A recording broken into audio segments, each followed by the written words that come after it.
Launching a successful and profitable publishing company is a major feat. And so you may be wondering, how do I find my first clients? Who's gonna trust me to publish their books? You might have done it yourself once or twice and you think you got the hang of it. Or you might be in other areas of the publishing industry, editing or design, and you really want to offer full publishing services. How do you find those clients? Well, stick around because I'm going to share 3 valuable tips for finding your first ideal clients.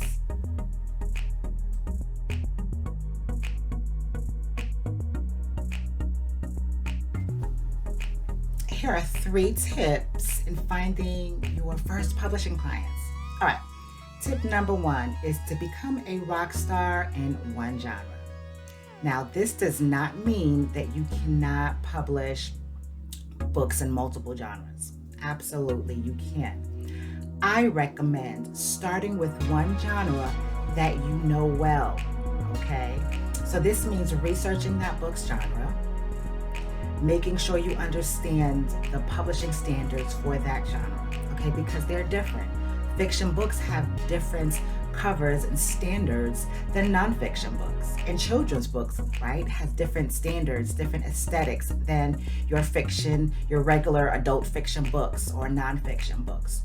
Learn the genre, understand the publishing standards, and focus on one genre in order to promote yourself. Okay, why? Because people will find you based off of that one genre.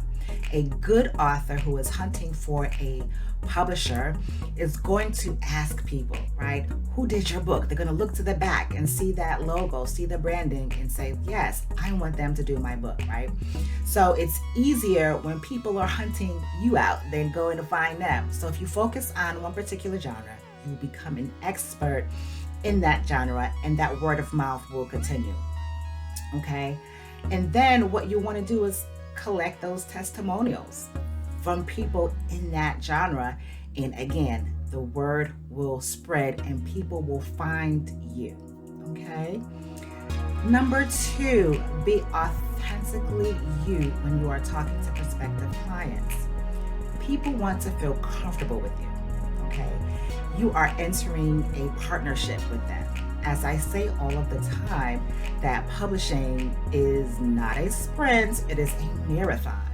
So you are selling not just services, but you are selling a relationship because it is indeed a relationship, as you will find if you haven't already. Okay? So people ought to feel comfortable with you. And sometimes it can just be a matter of personality. You can be as professional as you want to be, and it still may not be a right fit. Maybe they're looking for something different.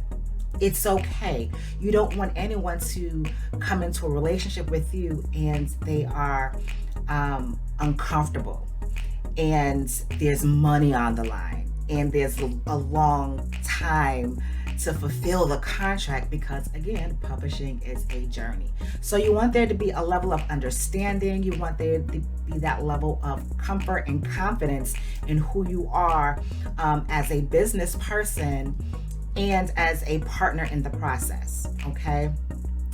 At the same time, you want to feel comfortable with them as well.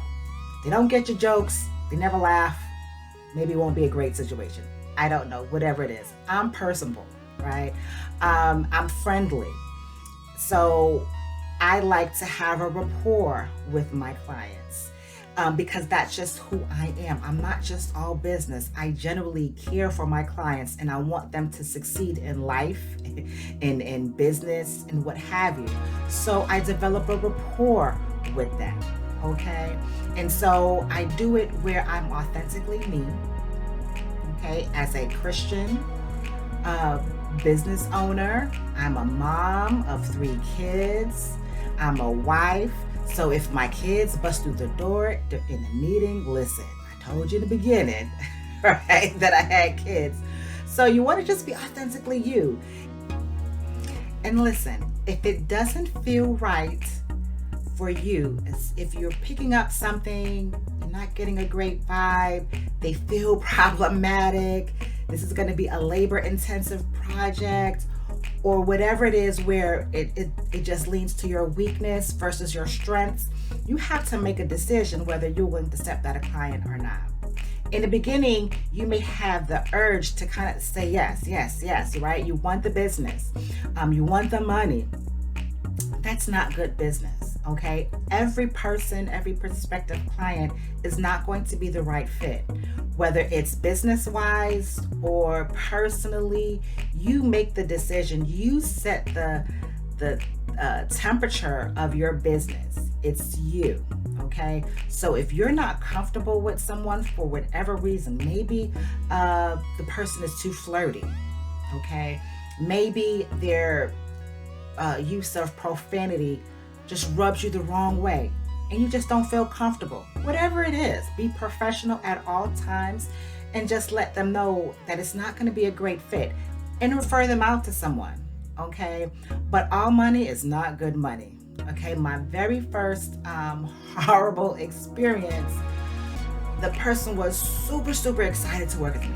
Came on, with good referrals. They wanted to work with me. That person worked with me, but they were a nightmare. And there was something on the inside in my first call that was tugging on me to, something's off. Something's off about this personality. And lo and behold, it still stands as my worst client experience yet. So if there's something on the inside that's tugging you, something's not right, listen, okay? Listen to that tug. Be authentically you when speaking with prospective clients. Okay, the third tip is to be a good listener because you are a dream maker. Okay, be a good listener because you are a dream maker. One of the questions I always ask prospective clients on discovery calls is, what does your heart want to do with this book? And why do I ask that question? I want to hear the vision. Whether it's far-reaching, whether it's small, I want to hear what they want to do with the book. I want to hear who they want to reach. I want to hear why they decided to write the book, right? I want to hear the passion. I want to hear what's in their heart. Because I know, number one, it's going to be a long journey and they're going to get discouraged along the way. They're going to have doubts. The vulnerabilities are going to set in. So I'm going to need to remind them of why they started. I'm going to need to remind them of who they wanted to reach. All right. Second, I want to see them do well. Okay. So I want to be able to see their book in the future. I want to see their book in the marketplace. And in order for me to be able to translate that book, I got to hear the whole vision. It's not about just what I think, right? And what you think the book should look like, and what it should feel like. You need to hear from the author. Now, sometimes, their thought process can really be left, right? And it may not be professional. It may not be publishing standards. And then you have to make a decision or pull it back, rewind, educate, or go in a different direction. Okay. I personally will not put my name or go into a business relationship with anything that I think is too off the beaten path that just would not work in the marketplace or would not do well. And if there are remedies that I can provide in terms of ideas and things to get it in line, I will share it.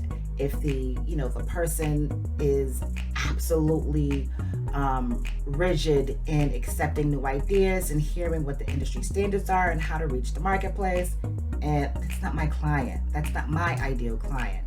So it's important to be a good listener. Listen to their heart, listen to their passions. That way, number one, you can help bring that book to fruition. But number two, you can guide them back when they feel, scared and a mess. Okay? 3 tips in getting your first clients. 1, become a rock star in one genre. 2, be authentically you when speaking with prospective clients. And 3, be a good listener because you are a dream maker. I hope this was helpful.